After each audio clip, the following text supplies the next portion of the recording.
Ja. Hollands. Nou, ik kan gewoon Nederlands praten. Ja, dat dacht ik al.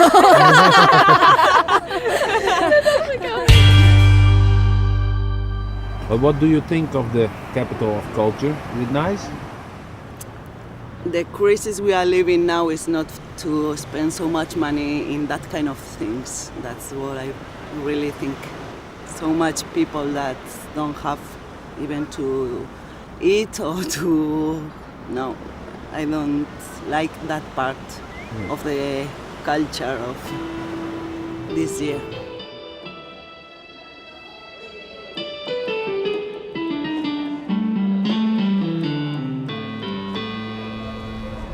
Daar weer de iepening, de Burg. Nou, de opening wie daar ginder op die bregen. En er weer van alles te doen met traditionele Baskische dingen. Dus, daar koest al je niet van zien. Dus die een beetje een misleerde iepening. Ja, het is echt een misleerde opening zeg. Zelfs mensen die hier staan, die de beste plakken hier, die hier net echt in de gaten van wat er nou aan de hand is. Die mensen staan boven op het balkon. Oh ja. Dus Hier te hebben. zien? Ja. Nou. Nou, dat is ongeveer wat er zegt bij de opening. Er zegt dat figuren bewegen op deze afstand zo wat. Dat lijkt er wel op. Je moet volgen wat er dan doorgaat.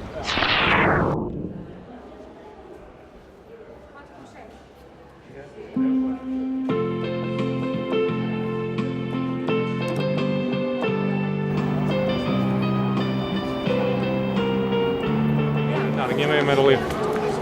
Dus we beginnen maar op vlier nummer 0. Dus, er is een uitstallingsruimte, er is een patio, er is een cinema, er is wat heet hier een haven. Ja, dus, wat is hier? Nee, we gaan over. Dat is een beetje, we gaan niet over. Ik dacht, Dongsje cultuur, maar erbij wezen, maar misschien... Ja, nou ja, dat weet ik net hoe laat het wordt. Mr. Shen, hey, wat een uitzicht, fantastisch.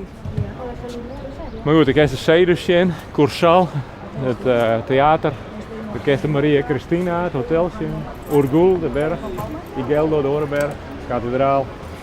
Nou, dus het is een mooie hoesje voor de hele stad. En jij stiert dus de VIP's te zien naar de openingsvoorstelling? Die naar de opening te zien, nou dat is juist het wel beter voor zelf, maar het is nog net echt geweldig, weet je wel wat dat betreft. Do you know how much money they are spending? I prefer not to know. Okay. Het is aan doen? A ber, badakiten zenbat diru lastatzen ari dira nontan, eta ez dut nahiago etela ez jakin. Ja. Okay. Thank you very Because much. it hurts. Sorry? Okay? It hurts, the amount of money yes, it hurts, so, you know.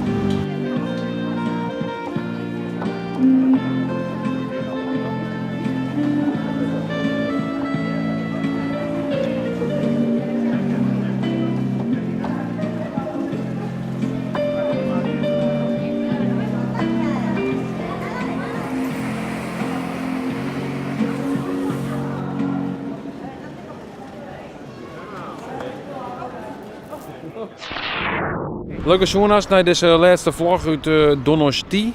Thierry maar Dirk Gorter. We gaan heel grote kilometers rond. Het is hartstikke leuk.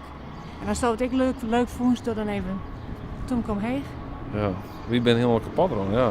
De zinnen breekt nog wat rood trouwens. Dus ik geniet zijn van het waar. En dan morgen we weer om.